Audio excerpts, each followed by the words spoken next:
Hi guys, ano na, mag-aalas 4 na, so nanawa na silang maligo. Wala nang tao yung pool. Nasa taas na. Nasa taas na yung mga bata, tulog na. Ayan na.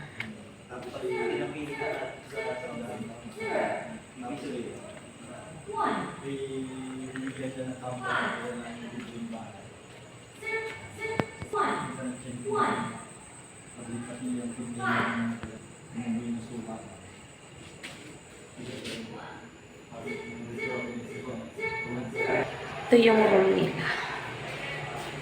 Tulog pa yun.